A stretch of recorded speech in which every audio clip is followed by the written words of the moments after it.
So yes, talking about contract costing वाला chapter जो है वो बहुत ही इंटरेस्टिंग जो है वो चैप्टर है। कुछ स्टूडेंट्स को ये बिट ट्रिकी लगता है, बट मैं सच्ची में बिलीव मी, इससे इजी चैप्टर जो है वो कोई नहीं है। एंड जब आप ये जो है पूरा का पूरा जो है वो लेक्चर सुन लोगे एंड ये पूरी रिवीजन जो है वो आप कर लोगे, बिलीव मी आप मुझे खुद कहोगे कि ये चैप्टर जो है वो आसान है। And please let me know in the comment section कि आपको ये चैप्टर जो है वो ईजी लगा या मुश्किल लगा। एंड डेफिनेटली मुझे पूरा जो है वो विश्वास है कि आपको ये चैप्टर जो है वो बहुत ही ज़्यादा ईजी लगने वाला है। सो इस कॉन्ट्रैक्ट कॉस्टिंग वाले चैप्टर के अंदर हम कॉन्ट्रैक्ट अकाउंट बनाना सीखेंगे, कॉन्ट्रैक्टी अकाउंट बनाना सीखेंगे।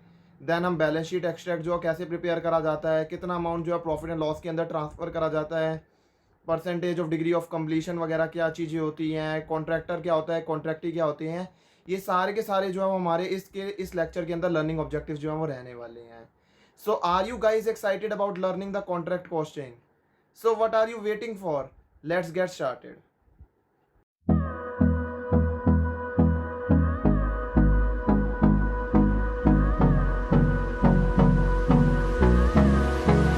Hello everyone, I hope you all are doing good. आज हम जो है वो सीखने वाले हैं कॉन्ट्रैक्ट कॉस्टिंग का चैप्टर। सबसे पहले क्वेश्चन आ जाता है कि कॉन्ट्रैक्ट कॉस्टिंग वाला चैप्टर हमें कहता क्या है। देखो, कॉन्ट्रैक्ट कॉस्टिंग वाला चैप्टर हमें ये कहता है, ये सिखाता है कि देयर आर टू पार्टीज, एक है कॉन्ट्रैक्टर एंड एक है कॉन्ट्रैक्टी। एक है कॉन्ट्रैक्टर और एक है कॉन्ट्रैक्टी। तो दो पार्टीज कौन सी हैं इसमें? दो पार्टीज होती हैं इसमें, दो पार्टीज होती हैं। ठीक है, दो पार्टीज हो जाती हैं इसके अंदर। एक तो आप जो है वो कह सकते हो, एक है कॉन्ट्रैक्टर और एक क्या है, कॉन्ट्रैक्टी। एंड अगर मैं बात करूं कॉन्ट्रैक्टर को आप जो है वो ये भी बोल सकते हो बिल्डर। कॉन्ट्रैक्टर को क्या बोल सकते हो? बिल्डर, जो कि क्या काम कर रहा है, एक तरह से आप क्या बोल सकते हो, बिल्डर जो कि क्या बना रहा है, बिल्डिंग बना रहा है,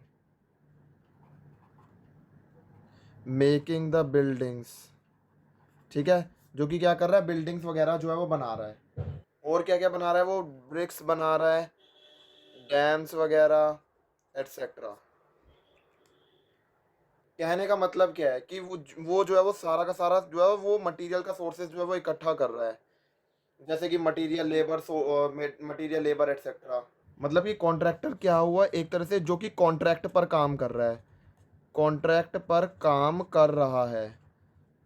ठीक है, जो कि कॉन्ट्रैक्ट पर काम कर रहा है, जो कि बिल्डिंग बना रहा है, जो है वो डैम्स वगैरह बना रहा है और ब्रिक्स वगैरह बना रहा है, वो होता है कॉन्ट्रैक्टर। ठीक है, वो कौन होता है? कॉन्ट्रैक्टर। तो जैसे मैंने अभी आपको बोला ही था, जो कि जो है वो क्या कर रहे हैं, who arranges all the material, labour etcetera. जो कि जो है वो क्या अरेंज कर रहा है, मटेरियल लेबर वगैरह जो है वो इकट्ठा। क्वेश्चन आ जाता है वो क्यों जो है वो इकट्ठा कर रहा है? ताकि जो है वो पर्टिकुलर वर्क जो है वो कैरी हो पाए। To carry on the particular work, उसको कैरी करने के लिए जो है वो क्या कर रहा है, जो अरेंज कर रहा है मटेरियल लेबर एटसेट्रा। ठीक है, आई होप आपको ये बात अच्छे से समझ में आ गई होगी कि कॉन्ट्रैक्टर जो है वो कौन होता है। अब क्वेश्चन आ जाता है कॉन्ट्रैक्टी कौन होता है। कॉन्ट्रैक्टी जो है वो, आप इसे जो है वो कस्टमर बोल सकते हो। आप इसे क्या कह सकते हो? ये कस्टमर ही है। कॉस्टिंग में हम शुरू से ही पढ़ते आ रहे हैं कि कौन जो है वो मतलब मटेरियल को अरेंज कर रहा है, लेबर को अरेंज कर रहा है। तो इसीलिए हम ये जो है चैप्टर क्वेश्चन आ जाता है कि हम ये चैप्टर जो है वो कॉन्ट्रैक्टर के व्यू पॉइंट से पढ़ेंगे या कॉन्ट्रैक्टर के। द आंसर इज हम कॉन्ट्रैक्टर के व्यू पॉइंट से जो है वो इस चैप्टर को पढ़ेंगे। तो ये जो चैप्टर है इसको हम किसके व्यू पॉइंट से पढ़ने वाले हैं? कॉन्ट्रैक्टर के व्यू पॉइंट से। व्यू पॉइंट ऑफ कॉन्ट्रैक्टर के व्यू पॉइंट से हम इस चैप्टर को पढ़ेंगे, सीखेंगे। ठीक है, ये आपको बात समझ में आ गई होगी। अब एक बात समझो, कॉन्ट्रैक्टर है, कॉन्ट्रैक्टर किस चीज़ के अंदर इंटरेस्टेड है? कॉन्ट्रैक्टर जो है वो किस चीज़ के अंदर इंटरेस्टेड है? वो जो है वो इंटरेस्टेड है इन फाइंडिंग द प्रॉफिट और जो है वो लॉस निकालने में। जो भी वो कॉन्ट्रैक्ट डिफरेंट डिफरेंट वो कॉन्ट्रैक्ट ले रहा है, उसका वो प्रॉफिट और लॉस निकालने में वो इंटरेस्टेड है। वो क्या है? वो इंटरेस्टेड है डिफरेंट डिफरेंट जो भी कॉन्ट्रैक्ट वो ले रहा है ना, उसके जो है प्रॉफिट के अंदर इंटरेस्टेड है कि कितना प्रॉफिट उसे हो रहा है। कहने का मतलब है कि वो ये सोच रहा है कि वो जो डिफरेंट डिफरेंट कॉन्ट्रैक्ट वो ले रहा है, क्या वो उसके लिए फ़ायदेमंद भी जो है वो साबित हो रहे हैं या नहीं हो रहे हैं। कॉन्ट्रैक्टर जो है वो ये जानना चाहता है, तो इसीलिए वो प्रॉफिट या लॉस जो है वो जानना चाहता है कि कॉन्ट्रैक्ट अकाउंट से उसे कितना प्रॉफिट या लॉस होगा। तो कहने का मतलब क्या है कि कहने का मतलब ये है कि इसीलिए जो है वो क्या बनाया जाता है, कॉन्ट्रैक्ट अकाउंट जो है बनाया जाता है। क्वेश्चन जो है वो ये आ जाता है कि जो कॉन्ट्रैक्ट अकाउंट है, कॉन्ट्रैक्ट अकाउंट की तो बात हो गई कि कॉन्ट्रैक्ट अकाउंट जो है वो कौन बनना चाह रहा है, कॉन्ट्रैक्टर। तो ये किसकी बुक्स में बनाया जाएगा, कॉन्ट्रैक्टर की बुक्स में जो है वो बनाया जाता है, ये कॉन्ट्रैक्टर की बुक्स में बनाया जाता है। कॉन्ट्रैक्ट अकाउंट जो है वो किसकी बुक्स में बनाया जाता है, कॉन्ट्रैक्टर की बुक्स में बनाया जाता है। और इस कॉन्ट्रैक्ट अकाउंट के अंदर क्या होती है, एक डेबिट साइड होती है, एक क्रेडिट साइड होती है। जैसे सेम लाइंस पर जैसे प्रॉफिट एंड लॉस अकाउंट बनता है ना, उसी सेम लाइंस पर जो है वो क्या है, ये कॉन्ट्रैक्ट अकाउंट जो है बनाया जाता है। यहाँ पर पर्टिकुलर अमाउंट का कॉलम होता है। ठीक है, तो आइए हम जो है वो थोड़ा सा ना कॉन्ट्रैक्ट अकाउंट जो है वो ड्रॉ कर लेते हैं, और उसको साइमल्टेनियसली फिर उसके कंपोनेंट जो है वो सीखेंगे कॉन्ट्रैक्ट अकाउंट के। देखो ये किसकी बुक्स में बनाया जाता है, कॉन्ट्रैक्टर की बुक्स में बनाया जाता है। तो books of contractor, contract account बनाया जाता है। एंड जो है वो for the year ending, and पूरे साल के लिए बनाया जाता है, for the year ending. And यहाँ पर particulars and amount, particulars and amount. सबसे पहले जो है वो आ जाता है यहाँ पर जो है वो मटेरियल, टू मटेरियल, टू क्या आ जाता है, टू मटेरियल का ओपनिंग बैलेंस, प्लस में जो भी डायरेक्टली परचेज्ड किया है, प्लस में जो भी डायरेक्टली परचेज्ड है। तो हमने जो है वो ओपनिंग बैलेंस ले लिया, उसके अंदर जो भी जो है वो डायरेक्टली परचेज करा हुआ है वो ऐड करेंगे, प्लस में जो भी ट्रांसफर्ड हो रहा है जॉब से वो ऐड ऑन करेंगे, ट्रांसफर्ड फ्रॉम जॉब से जो भी ट्रांसफर्ड हो रहा है वो ऐड ऑन करेंगे, एंड कुछ जो सप्लाइड हो रहा है स्टोर से वो भी ऐड ऑन कर देंगे, सप्लाइड फ्रॉम स्टोर्स, माइनस में कोई भी हमने जॉब को ट्रांसफर्ड कर दिया वो हम माइनस कर देंगे। तो ट्रांसफर्ड टू जॉब जो है वो हम क्या कर देंगे, माइनस कर देंगे। एंड देन हम जो है वो लिखेंगे टू लेबर, देन हम जो है वो बुक करेंगे सुपरविजन का खर्चा, लेबर का खर्चा, सुपरविजन का खर्चा। देन हम जो है वो बुक करेंगे कॉन्ट्रैक्ट अकाउंट के अंदर ओवरहेड्स का खर्चा। देन हम जो है वो बुक करेंगे किसका खर्चा, बुक करेंगे कॉन्ट्रैक्ट अकाउंट के अंदर जनरल चार्जेस का खर्चा जो है वो बुक करेंगे, जनरल चार्जेस का बुक खर्चा जो है वो बुक करेंगे। एंड अगर मैं बात करूं देन कि क्या आ जाएगा, प्लांट का ओपनिंग बैलेंस जो है वो आ जाएगा। एंड टू प्लांट जो भी जो है वो डेप्रिसिएशन का एलिमेंट होगा वो आ जाएगा। एंड टू जो भी प्रॉफिट एंड लॉस है, मतलब प्रॉफिट आ रहा है जो भी sale of land, sale of plant पर, वो जो है वो आ जाएगा। And to profit and loss, profit on sale of material. And अगर मैं क्रेडिट साइड की बात करूं तो यहाँ पर क्या आ जाएगा, बाय वर्क इन प्रोग्रेस, यहाँ पर क्या आ जाएगा, by work in progress, by work in process. ठीक है, एंड यहाँ पर जो है वो आ जाता है हमारे पास में, मतलब WIP आ गया। फिर वर्क सर्टिफाइड कितना है, वर्क अनसर्टिफाइड जो है वो कितना है, एंड एस्केलेशन वगैरह तो है तो वो भी। फिर बाय बैंक अगर हमने जो है कोई प्लांट बेचा, प्लांट बेचने पर हमारे पास में बैंक में पैसा आएगा, वो कहाँ पर आ जाएगा, क्रेडिट साइड में आएगा। By bank sale of material, अगर हमने जो है मटेरियल बेचा है तो वो भी कहाँ पर आएगा, क्रेडिट साइड में आ जाएगा, by bank sale of material. Then आ जाएगा हमारे पास में, देन आ जाता है हमारे पास में, ये तो हो गया sale of plant, sale of material. इसके बाद में जो भी प्रॉफिट एंड लॉस, जो भी लॉस होगा प्लांट पर वो आ जाएगा। तो जो भी लॉस आ रहा है ऑन सेल ऑफ प्लांट वो आ जाएगा। देन प्रॉफिट एंड लॉस, जो भी लॉस आ रहा है ऑन सेल ऑफ मटेरियल वो आ जाएगा, loss on sale of material है वो आ जाएगा। समझ रहे हो बात को। एंड कोई भी प्रॉफिट एंड लॉस, जो भी एबनॉर्मल लॉस हो गया प्लांट का वो आ जाएगा, तो एबनॉर्मल लॉस ऑफ प्लांट भी आ जाएगा। Then by profit and loss में क्या आ जाएगा हमारे पास में, एबनॉर्मल लॉस आ जाएगा मटेरियल का।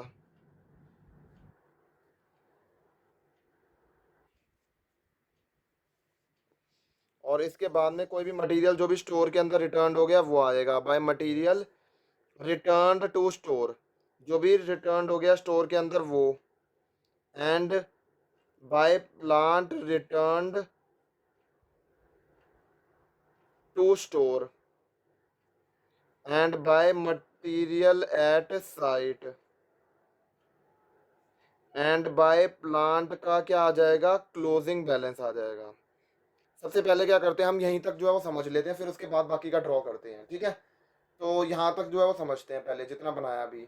सबसे पहले आपको एक बात समझ के चलनी है कि डेबिट साइड पर क्या आने वाला है। डेबिट साइड पर सारे के सारे जो है वो खर्चे आने वाले हैं, तो सारे के सारे एक्सपेंसेस आने वाले हैं डेबिट साइड पर। देखो सबसे पहले क्या आ गया, मटेरियल। मटेरियल जो है सबसे ज़्यादा इंपॉर्टेंट एक्सपेंस है। मटेरियल क्या है, सबसे ज़्यादा इंपॉर्टेंट खर्चा है। चाहे मटेरियल जैसा भी है, अगर इस कॉन्ट्रैक्ट के अंदर मटेरियल यूज़ हुआ है तो मुझे उस मटेरियल को क्या करना है, कॉन्ट्रैक्ट अकाउंट के अंदर उस मटेरियल को डेबिट करना है। ये बात दिमाग में क्लियर होनी चाहिए। तो बेसिकली क्या है, मटेरियल का जो है वो मटेरियल को डेबिट करेंगे। देखो कोई अगर उसका ओपनिंग बैलेंस है, ओपनिंग बैलेंस का मतलब क्या है कि वो पिछले साल का क्लोजिंग बैलेंस था, तो वो अब इस साल का क्या बना, ओपनिंग बैलेंस। तो अब पिछले साल तो वो यूज़ हुआ नहीं मटेरियल, वो जो है वो क्लोजिंग बैलेंस में पड़ा रहा, लेकिन अब वो ओपनिंग बना है तो अब वो इस साल जो है वो अब वो यूज़ होगा। ये बात हो गई। इसके बाद में आ जाता है हमारे पास में कोई डायरेक्टली परचेज करा गया है, तो वो भी हम ऐड कर देंगे। अब डायरेक्टली परचेज जो है वो करा हुआ है का मतलब क्या होता है, एक जो कॉन्ट्रैक्टर होता है ना, उसके डिफरेंट डिफरेंट लोकेशन पर ना अलग अलग कॉन्ट्रैक्ट चल रहे होते हैं। जैसे कि आप मान के चलो 1 2 3, ये 3 कॉन्ट्रैक्ट जो है वो चल रहे हैं उस कॉन्ट्रैक्टर के। अब जैसे मान लो कॉन्ट्रैक्टर नंबर 1 के अंदर जो है वो सामान की जरूरत पड़ी, तो हम वहाँ से सामान लेकर आ गए, तो वो क्या हो जाता है, इसी को क्या बोला जाता है, डायरेक्टली परचेज्ड जो है वो बोला जाता है।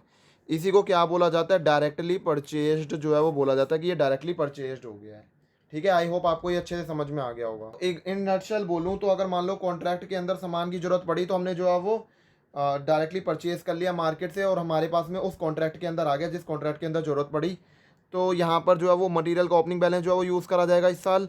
जो भी डायरेक्टली जो भी हमने परचेज करा है वो जो है वो ऐड ऑन कर दिया जाएगा। अब इसके बाद एक बात समझो, कोई सप्लाइड फ्रॉम द स्टोर, जैसे जो कॉन्ट्रैक्टर वगैरह होता है ना, उसके पास में क्या होता है, स्टोर वगैरह होता है। क्या होता है, स्टोर वगैरह होता है। अब इस स्टोर के अंदर वो जो है वो क्या करके रखता है, सारा का सारा सामान इकट्ठा रख करके रखता है, मटेरियल और जो है वो बाकी सारा जो भी सामान जो भी होता है ना, वो सारा का सारा जो है वो कॉन्ट्रैक्टर जो है वो कहाँ पर स्टोर करके रखता है, स्टोर्स में स्टोर करके रखता है। मतलब वहीं पर जो है वो इकट्ठा करके रखता है। जैसे ही रेट सस्ता होता है ना, तो कॉन्ट्रैक्टर क्या करता है, उस मटेरियल को अपने स्टोर्स के अंदर जो है वो क्या कर लेता है, स्टोर करके रखता है, इकट्ठा करके रख लेता है।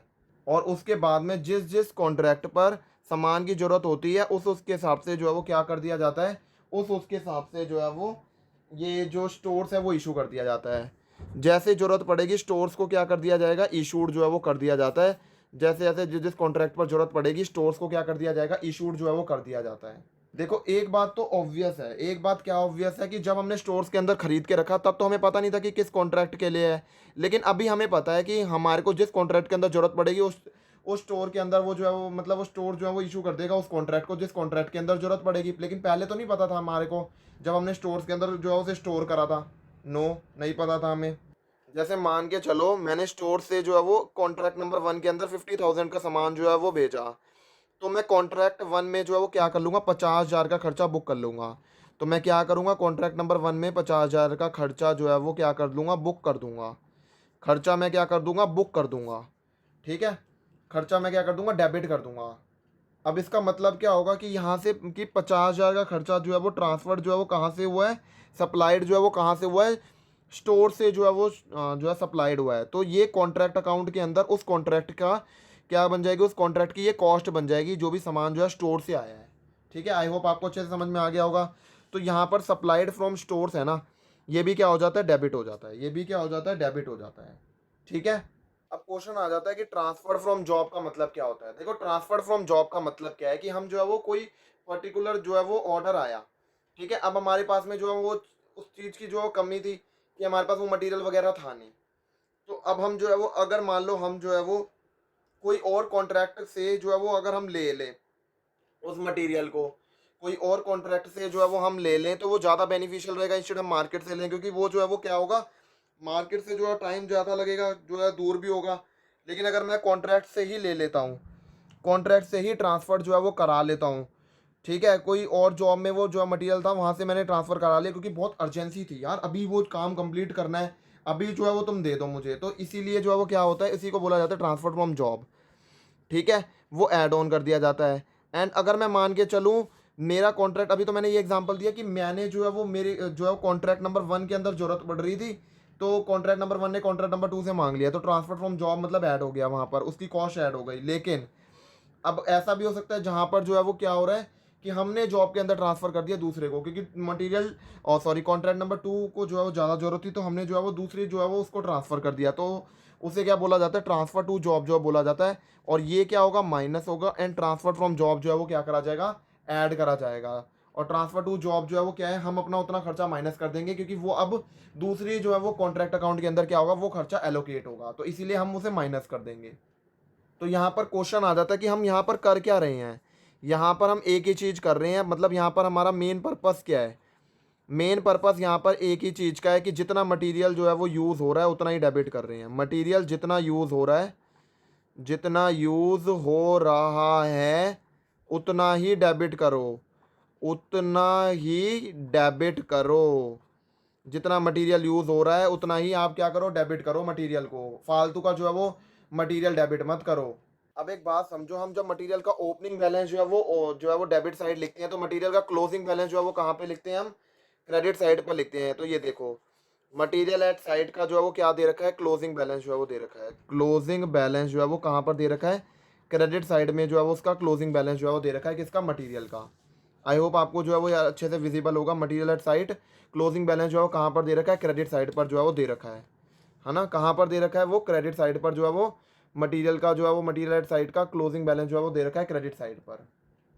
तो आप जो है वो इस क्वेश्चन में कंफ्यूज मत होना कि मटेरियल एट साइड का मतलब क्या होता है। मटेरियल एट साइड का मतलब होता है क्लोजिंग बैलेंस ही है, किसका, मटेरियल का। इसके बाद हम ये वाला जो चीज समझते हैं, by material return to store का मतलब क्या है। By material return to store का मतलब क्या है, जैसे कि अगर मान लो कोई मटेरियल जो है वो आया स्टोर के अंदर, तो वो हमने डेबिट साइड पे लिख दिया। लेकिन कोई मटेरियल ऐसा था जो हमने स्टोर को वापस कर दिया, कहा कि नहीं हमारे को बस ये नहीं चाहिए, तो हमने मटेरियल जो है वो रिटर्न कर दिया ना स्टोर को, तो वो क्या कर देंगे, वो जो है वो क्रेडिट साइड पर आ जाएगा। देखो यहाँ से सप्लाइड फ्रॉम स्टोर जो है वो क्या करा था, डेबिट करा था। एंड अगर हम कोई मटेरियल जो है वो रिटर्न कर देते हैं स्टोर्स को, तो वो उस केस में क्या होगा, उस केस में जो है वो क्रेडिट साइड आएगा। जैसे मैंने आपको यहाँ पे बताया ही था कि मटेरियल ने जो है स्टोर्स ने जो है वो इसको जो है स्टोर्स इशू करा, स्टोर्स ने, लेकिन इस कॉन्ट्रैक्ट को, लेकिन अब इस कॉन्ट्रैक्ट ने क्या करा, कुछ सामान जो है वो वापस भेज दिया, 20,000 का सामान जो है वो वापस भेज दिया। तो क्या होगा, 20,000 जो है वो क्या कर दिया जाएगा, जो भी मटेरियल जो भी स्टोर्स को रिटर्न कर दिया गया है वो क्रेडिट साइड पर आ जाएगा। अब मैं बात करूं तो मटेरियल जो है वो क्या है, रियल अकाउंट है। मटेरियल जो है वो क्या है, रियल अकाउंट है। इसका ऐसा क्यों होता है वो समझ लो अच्छे से। देखो मटेरियल क्या है, आप एक बात समझो, मटेरियल जो है वो एक रियल अकाउंट है। अब एक मैं बात पूछूं ना, रियल अकाउंट का रूल क्या होता है, debit means what comes in. Debit का मतलब क्या होता है कि क्या आया, व्हाट कम्स इन। एंड अगर मैं क्रेडिट की बात करूं तो क्रेडिट का मतलब क्या होता है, व्हाट गोज आउट। ठीक है, तो जब वो आया तो हमने क्या कर दिया, उसे डेबिट कर दिया। सप्लाइड फ्रॉम स्टोर्स को हमने क्या करा, डेबिट करा। एंड व्हाट गोज आउट का मतलब है जब वो गया, मतलब क्या चीज़ जा रही है, तो यहाँ पर material return to the store जो है वो जा रहा है, तो इसीलिए हमने उसे क्या कर दिया, क्रेडिट कर दिया। तो आई होप आपको ये बात अच्छे से समझ में आ गई होगी। आपको एक बात क्लैरिटी से याद रखनी है या समझ के रखनी है कि आइडियली हमारे पास जो भी कॉन्ट्रैक्ट से रिलेटेड खर्चा होगा ना, वो सारा का सारा हमारे को कॉन्ट्रैक्ट अकाउंट में ठोक देना है।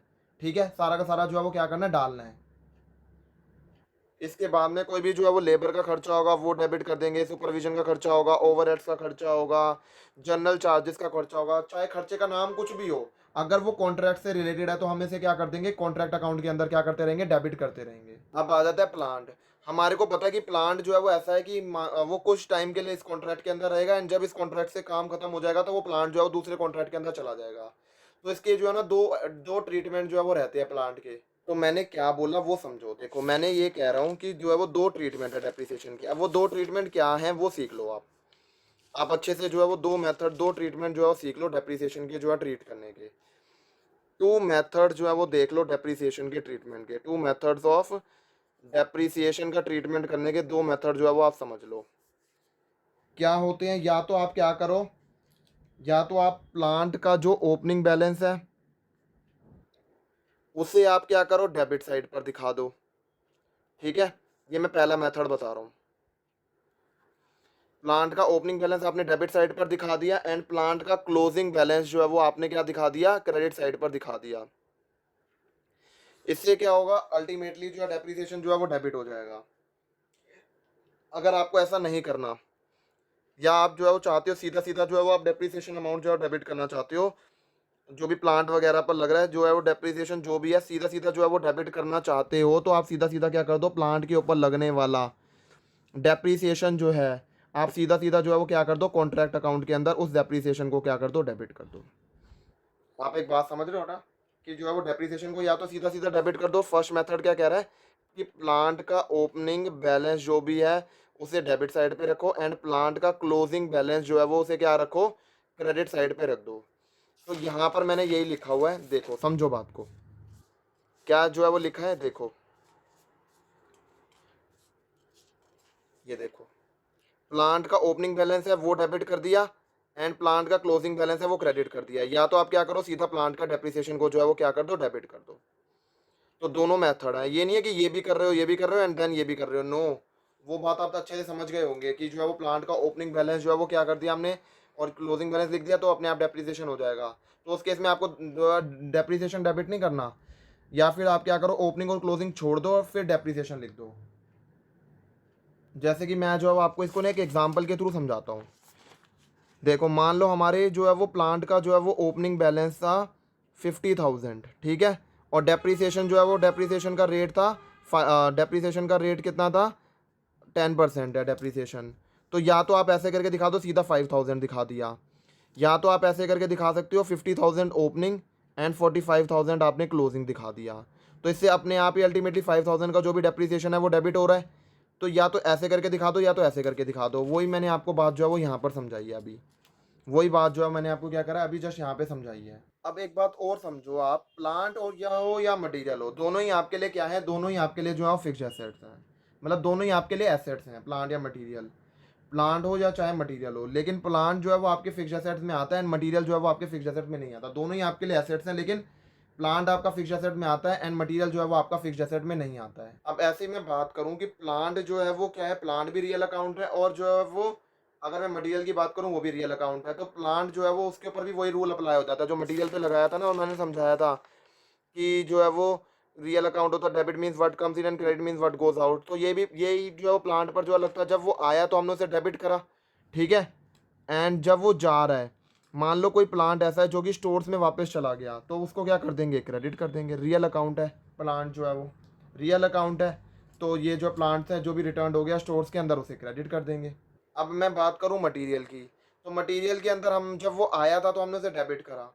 अब मान लो जो है वो मैंने मटेरियल को जो है वो सेल कर दिया, क्यों सेल कर दिया, क्योंकि अब हमारे को जो है वो इस कॉन्ट्रैक्ट के अंदर वो चाहिए नहीं है मटेरियल और किसी और कॉन्ट्रैक्ट के अंदर भी नहीं चाहिए, तो उसको जो है वो बाहर निकालो, बेच दो उसको मटेरियल को। तो by bank sale of material, हमने जो है क्या कर दिया, मटेरियल को बाहर निकाल दिया एंड व्हाट गोज आउट मतलब जो है उसको क्या कर दिया जाएगा, क्रेडिट कर दिया जाएगा। बेच दिया इसीलिए हमने क्या कर दिया, उसे मटेरियल को क्रेडिट कर दिया। अभी इसी चीज़ को समझाने के लिए ना मेरे को आपके सामने एक एग्जांपल जो है वो लेना पड़ेगा। देखो मान के चलो हमने जो मटेरियल है, मटेरियल जो हमने, आप बताओगे मुझे, ठीक है, मेरे बताने से पहले, मान लो जो मटेरियल था जो हमने परचेज करा है वो हमने जो है परचेज करा, मान के चलो हमने 20,000 का परचेज करा एंड जो मैंने उसे सेल करा, जब मटेरियल को जो भी मैंने मटेरियल को जो है वो सेल करा तो मैंने कितने में सेल करा, उसे 25,000 में सेल करा, ठीक है। देखो एक बात समझो, जब डेबिट जो है वो कॉस्ट हुई थी, कॉस्ट को हमने जो है वो डेबिट किया था, तो क्रेडिट किस चीज़ को होना चाहिए था, क्रेडिट जो है वो किस चीज़ को होना चाहिए था, किस चीज़ को होना चाहिए था क्रेडिट। आप भी यही बोल रहे होंगे कि कॉस्ट को ही क्रेडिट करना चाहिए था, तभी जाकर तो जो है वो इफेक्ट खत्म हो जाता। बट हमने जो है वो क्या कॉस्ट को डेबिट किया है, द आंसर इज़ नो। हमने कॉस्ट को जो है वो क्रेडिट नहीं किया, हमने जो है वो सेल अमाउंट को जो है वो क्या कर दिया, क्रेडिट कर दिया है। अब सेल अमाउंट को हमने क्रेडिट कर दिया तो इसके अंदर एक तो कॉस्ट का एलिमेंट है जो कि है 20,000 रुपये एंड जो 5,000 फालतू मिल गए वो क्या है, प्रॉफिट का एलिमेंट है। वो क्या है हमारे पास में, प्रॉफिट का एलिमेंट है। तो अगर मैं बात करूं तो उस प्रॉफिट को क्या करना पड़ेगा, उस प्रॉफिट को जो है वो बाहर निकालना पड़ेगा।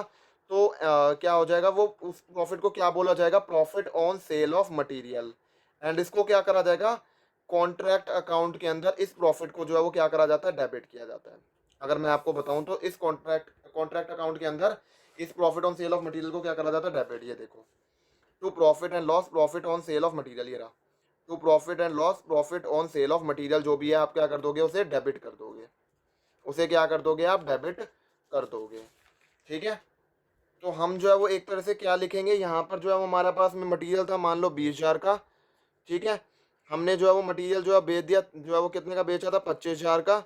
एंड यहाँ पर जो है वो हमारा प्रॉफिट जो है कितना बुक कर दिया हमने, 5,000 का। ठीक है, तो 25,000 ये दोनों चीज़ें आपस में अब क्या हो गई, बैलेंस हो गई। अब जो है वो ये बात जाके ना सही लग रही है कि डेबिट और क्रेडिट, जितना हमने डेबिट करा था उतना ही हमने उस चीज़ को क्या करा, क्रेडिट करा। तो अब जाके ये बात सही लग रही है। अब एक बात समझो, यहाँ पर अगर मान लो हमें प्रॉफिट ना हो के लॉस हो जाता, हमने जो खरीदा 20,000 का एंड जब सेल करा तो वो 15,000 का हो गया, तो 5,000 का लॉस हो गया। तो अब डेबिट साइड ज़्यादा है, क्रेडिट कम है, तो ऑब्वियस सी बात है कि हम जो क्या करेंगे, उसे क्रेडिट कर देंगे bye profit and loss, loss on sale of material. Bye profit and loss, loss on sale of material, हम उसे क्या कर देंगे, क्रेडिट कर देंगे। एक बात आप क्लैरिटी रखना, जो जो काम जो है मटेरियल का होता जा रहा है ना, सेम सेम जो है वो वैसे ट्रीटमेंट जो है वो क्या होता रहेगा, प्लांट का भी जो है सेम ट्रीटमेंट ही रहेगा। अब जैसे हमने जो है वो यहाँ पर पढ़ा था बाय सेल ऑफ मटेरियल है, सेम सेम जो है वो यहाँ पर क्या हो गया, by bank sale of plant. अब यहाँ पर हमने पढ़ा था to profit and loss, profit on sale of material, यहाँ पर क्या आता था, to profit and loss, profit on sale of plant. आ गया, the correct answer is yes, आ गया। अब यहाँ पर जो है वो by profit and loss, loss आ गया, यहाँ पर सेल ऑफ मटेरियल क्रेडिट करा है, तो loss on sale of plant जो होगा वो भी हम क्या कर देंगे, क्रेडिट कर देंगे। तो सेम टू सेम जो है वो क्या होता रहेगा, जैसे जो है वो मटेरियल का चलता जा रहा है, वैसे ही जो है वो प्लांट का भी जो है वो चलता रहेगा। देखो अब ऐसा भी हो सकता है, जैसे अगर मान लो जो है वो जो सामान है वो कहाँ पर पड़ा हुआ है, फैक्ट्री वगैरह के अंदर पड़ा हुआ है, कोई कुछ जो है वो कोई नेचुरल मतलब कोई एबनॉर्मल लॉस जो है वो हो जाता है, जैसे कि कोई बारिश वारिश आ जाती है और वो सामान जो है वो भीग वीग जाता है, तो वो जो है वो क्या हो गया, एक तरह से एबनॉर्मल लॉस हो गया। ठीक है, उसे टाइम रहते हुए प्रिवेंट नहीं करा गया और जो है सामान जो है वो क्या कर गया, बारिश से हमारा जो है सीमेंट खराब हो गया, ये खराब हो गया, वो खराब हो गया, तो क्या हुआ, कॉन्ट्रैक्ट के अंदर यूज़ हुआ? द आंसर इज नो, वो कॉन्ट्रैक्ट के अंदर यूज़ नहीं हुआ। तो जब आया था तो डेबिट हुआ, लेकिन यूज़ नहीं हुआ तो उसे क्या कर दो, बाहर निकाल दो, वो एबनॉर्मल लॉस है। और प्लांट का होगा तो प्लांट का क्रेडिट कर देंगे, या मटेरियल का भी होगा तो वो भी जो है क्रेडिट करा जाएगा। तो चाहे वो मटेरियल का है चाहे वो प्लांट का है, दोनों ही केस के अंदर उसे क्या करा जाता है, क्रेडिट जो है वो करा जाता है। जो भी हमारा एबनॉर्मल लॉस होता है उसे क्या करा जाता है, क्रेडिट जो है वो करा जाता है कॉन्ट्रैक्ट अकाउंट के अंदर। तो यहाँ पर हमने सारे के सारे खर्चे जो हैं वो अच्छे से सीख लिए। अब हमारे को पता है कि हमने प्रॉफिट एंड लॉस अकाउंट के अंदर भी हमारे को इतना तो रूल पता ही है कि हमने खर्चे खर्चे तो बुक कर दिए, लेकिन जब तक इनकम्स नहीं आएंगी तब तक प्रॉफिट तो आएगा नहीं। अभी तो हमने सारे खर्चों की बात कर ली, अब इनकम्स क्या होती है कॉन्ट्रैक्ट अकाउंट के अंदर, ये सोचने की कोशिश करो। अब एक बात समझो, हमने जो है वो कॉन्ट्रैक्ट स्टार्ट करा, यूजुअली जो कॉन्ट्रैक्ट होता है क्या वो एक साल के अंदर अंदर खत्म हो जाता है? The answer is no. Usually वो एक साल के अंदर जो है वो खत्म नहीं होता, वो एक साल से ज़्यादा चलता है कोई कॉन्ट्रैक्ट जो भी होता है। अब क्वेश्चन आ जाता है, जब वो काम कंप्लीट हुआ ही नहीं तो यहाँ पर मैं जो है वो उसकी इनकम कैसे लिख सकता हूँ क्रेडिट साइड पर? सही जवाब, सही क्वेश्चन है या नहीं है, कि जब वो काम कंप्लीट ही नहीं हुआ तो मैं उसकी इनकम जो है वो क्यों लिख दूँ क्रेडिट साइड पर, कैसे लिख दूँ उसकी इनकम? कहने का मतलब ये है, अगर मान लो इस साल आपके खर्चे खर्चे खर्चे हुए हैं तो आप खर्चे खर्चे जो है वो डेबिट कर दोगे, खर्चे खर्चे दिखा दोगे और इनकम दिखाओगे नहीं, क्योंकि आपकी इनकम हुई नहीं है इस साल, क्योंकि यूजुअली जो है वो सेम सालों के अंदर जो है होता नहीं है काम पूरा। तो यहाँ पर आप अगर इनकम दिखाओगे नहीं तो क्या आपका प्रॉफिट आ जाएगा? द आंसर इज नो, तो प्रॉफिट नहीं आने वाला। तो इन शॉर्ट बोला जाए तो क्या हो जाएगा, पूरा का पूरा जो है वो लॉस आ जाएगा, क्योंकि आप इनकम तो दिखा नहीं रहे हो, क्रेडिट साइड पर कोई इनकम दिखा नहीं रहे हो, प्रॉफिट खर्चे खर्चे खर्चे खर्चे डेबिट डेबिट डेबिट करे जा रहे हो, एंड जो भी चीज़ें हैं खर्चों से रिलेटेड वो क्रेडिट वगैरह करे जा रहे हो। तो मतलब बाकी जो है वो आप क्या कर रहे हो, कोई मतलब सारा का सारा खर्चे से रिलेटेड चीज़ें जो है वो कर रहे हो, एंड आप इनकम को तो छेड़ ही नहीं रहे हो, तो आपका क्या आएगा, लॉस ही आएगा। क्वेश्चन ये आ जाता है कि उस केस में क्या करा जाए, तो उस केस में जो है वो एक सॉल्यूशन ये होता है कि हम परसेंटेज बेसिस पर जो है वो क्या करें, अपनी इनकम को बुक करें। वो कॉन्ट्रैक्ट अकाउंटिंग के अंदर क्या करा जाता है, परसेंटेज बेसिस पर जो है वो जिस हिसाब से काम कंप्लीट होता जा रहा है, परसेंटेज बेसिस पर जो है वो क्या करा जाता है, इनकम को जो है वो रिकॉग्नाइज करा जाता है। अब यहाँ पर आ जाता है बाय वर्क इन प्रोसेस, ठीक है, कि मतलब अभी काम जो है वो क्या हो रहा है, चल रहा है। बाय वर्क इन प्रोसेस का मतलब क्या है, बाय वर्क इन प्रोसेस का मतलब क्या है कि काम अभी चल रहा है। इसका मतलब आप लिख लो कि by work in progress, work in process का मतलब क्या है कि काम अभी चल रहा है, काम अभी चल रहा है, चल रहा है। उसका मतलब क्या होता है, वर्क इन प्रोसेस। ठीक है, कि काम अभी क्या हो रहा है, चल रहा है। और ये जो है ना वर्क इन प्रोसेस, इसके जो है वो आप तीन कंपोनेंट्स हैं। सबसे पहले जो है वो आप ये दोनों समझो, वर्क सर्टिफाइड है और एक क्या है, work uncertified. Work certified and एक क्या आ जाता है, वर्क अनसर्टिफाइड। अब आपको जो है वो ये सीखना है कि वर्क सर्टिफाइड और वर्क अनसर्टिफाइड जो है वो क्या होता है। उसके लिए एक बात समझो, वर्क सर्टिफाइड और वर्क अनसर्टिफाइड जो है वो क्या होता है, उसका वैल्यूएशन जो है वो कैसे करा जाता है, work certified and work uncertified का। Work certified and work uncertified, work certified and work जो है वो क्या है, अनसर्टिफाइड है। ठीक है, तो सबसे पहले क्या होगा, देखो टोटल वर्क है, टोटल वर्क को जो है वो दो टाइप्स में जो है वो डिवाइड करा गया है। क्या, एक तो काम जो कंप्लीट हो गया, एक तो काम जो कि कंप्लीट हो गया, वर्क जो भी कंप्लीटेड है।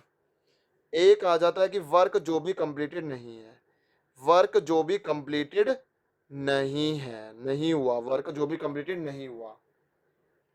अब जित आपने पूरे साल में जितना काम जो है वो लिया, उसमें से कुछ काम कंप्लीट हो गया एंड कुछ काम जो है वो कंप्लीट हुआ ही नहीं। जो कंप्लीट हो गया उसे क्या बोलेंगे, वर्क कंप्लीटेड। एंड जो काम कंप्लीट हुआ ही नहीं वो क्या बन जाता है, वर्क नॉट कंप्लीटेड।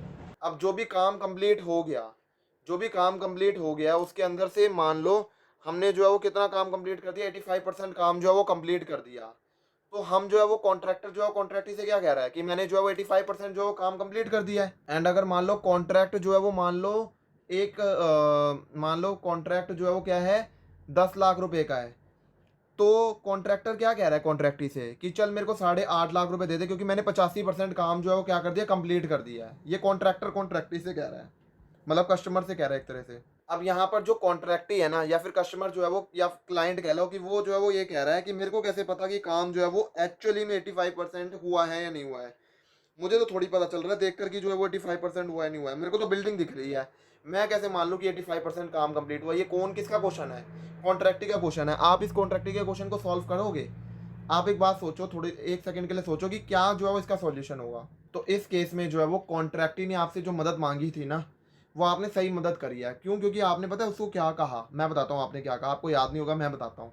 आपने उसे कहा कि जो है ना, एक काम करो, तू ना कोई आर्किटेक्ट को बुला ले। आर्किटेक्ट जो है तेरे काम, वो जो है वो देख लेगा कि बिल्डिंग जो है कितनी काम कंप्लीट हुई है, और उसके हिसाब से तू पैसा पे कर दियो।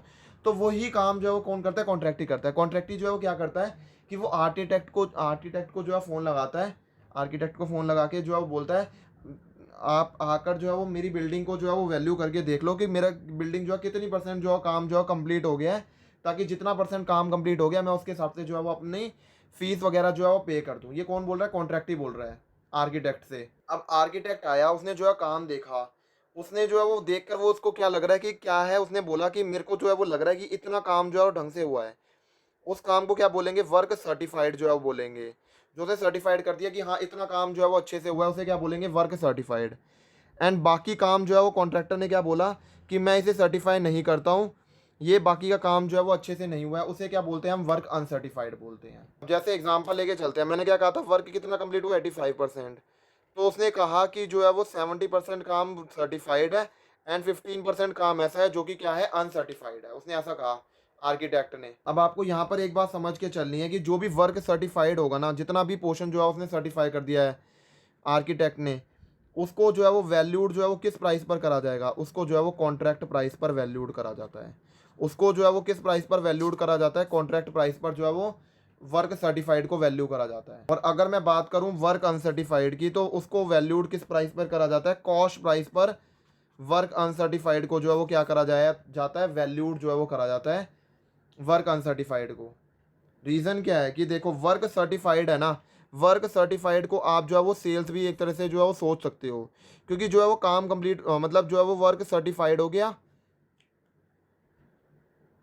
क्योंकि देखो काम जो है ना पूरा हो गया, काम जो है वो बाइंडिंग था एंड वो जो है वो पूरा हो गया है, जो है वो कस्टमर भी खुश हो गया है एंड जो है वो जो कि बिल्डर वगैरह है वो भी जो है वो खुश हो गया है। तो यहाँ पर क्या है, ये एक तरह से सेल ही है, ये एक तरह से सेल ही है। इसीलिए से जो है वो वैल्यू किस पर करा जाता है? कॉन्ट्रैक्ट प्राइस पर ही वैल्यू करा जाता है। वर्क सर्टिफाइड को आप ऐसे समझ सकते हो कि कॉन्ट्रैक्टर ने कहा कि मेरा इतना परसेंट काम जो है वो ख़त्म हो गया है, एंड आर्किटेक्ट ने भी आके यही बोला कि हाँ इसका इतना काम जो है वो ख़त्म हो गया है, उसे बोला जाता है वर्क सर्टिफाइड। तो हम उसको किस पे वैल्यू कर दिया हमने? कॉन्ट्रैक्ट प्राइस पर। कॉन्ट्रैक्ट प्राइस का मतलब क्या? सेल प्राइस, जिसके अंदर प्रॉफिट का एलिमेंट भी जो है वो क्या होता है? इंक्लूड होता है। आई होप आपको ये बात अच्छे से समझ में आ गई होगी। अब वर्क अनसर्टिफाइड का मतलब क्या है? वर्क अनसर्टिफाइड का मतलब है कि कॉन्ट्रैक्टर जो है ना, कॉन्ट्रैक्टर जो भी पर्सन है वो तो कह रहा है कि काम हो गया, ठीक है काम हो गया, लेकिन कॉन्ट्रैक्टी नहीं मान रहा है कि काम हुआ है। कौन नहीं मानने के लिए तैयार है? कॉन्ट्रैक्टी, कि काम जो है वो हो गया है, ऐसा कॉन्ट्रैक्टी नहीं मान रहा है। ठीक है, उस वर्क को क्या बोला जाता है? Work uncertified. अब मैं बोलूँ ना, तो वर्क जो अनसर्टिफाइड है ना, वो एक तरह से जो है वो क्या है? क्लोजिंग स्टॉक है, क्लोजिंग स्टॉक की तरह ही है। इसीलिए इसको जो है वो किस प्राइस पर वैल्यू करा जाता है, कॉस्ट प्राइस पर, क्योंकि आपको पता ही होगा कि क्लोजिंग स्टॉक को जो है वो कॉस्ट प्राइस पर वैल्यू करा जाता है। एंड वर्क्स अनसर्टिफाइड जो है वो एक तरह से जो है क्लोजिंग स्टॉक ही है, तो इसीलिए उसका वैल्यूएशन जो है वो किस प्राइस पर करा जाता है, कॉस्ट प्राइस पर जो है करा जाता है। देखो एक बात समझ के चलना, क्वेश्चन के अंदर ना, चाहे वो वर्क सर्टिफाइड हो चाहे वो अनसर्टिफाइड हो, वर्क अनसर्टिफाइड क्वेश्चन के अंदर जो है वो दे ही रखा होगा। इसके बाद में हमारे पास में आ जाता है बाय एस्केलेशन वगैरह। ये वाला एस्केलेशन वगैरह क्या है, यहाँ पर एस्केलेशन का मीनिंग क्या है, एस्केलेशन क्या होता है, तो एस्केलेशन के हिसाब से क्या होता है, प्राइस को जो है वो थोड़ा सा बढ़ा दिया जाता है। कॉन्ट्रैक्ट के अंदर थोड़ा सा प्राइस जो है वो क्या करा दिया जाता है, बढ़ा दिया जाता है। किस अमाउंट से बढ़ा दिया जाता है, एस्केलेशन के अमाउंट से जो है वो बढ़ा दिया जाता है। अगर क्वेश्चन के अंदर एस्केलेशन का अमाउंट आ गया तो आपको करना क्या है कि एस्केलेशन के अमाउंट को क्या कर देना है, क्रेडिट कर देना है। एस्केलेशन के अमाउंट को आपको क्या कर देना है, क्रेडिट कर देना है उस केस में। तो ऐसे हमने कॉन्ट्रैक्ट अकाउंट के अंदर एक एक चीज़ें जो है सारी की सारी क्या कर ली, डिस्कस कर ली हैं। अब बात करते हैं बैलेंसिंग फिगर की।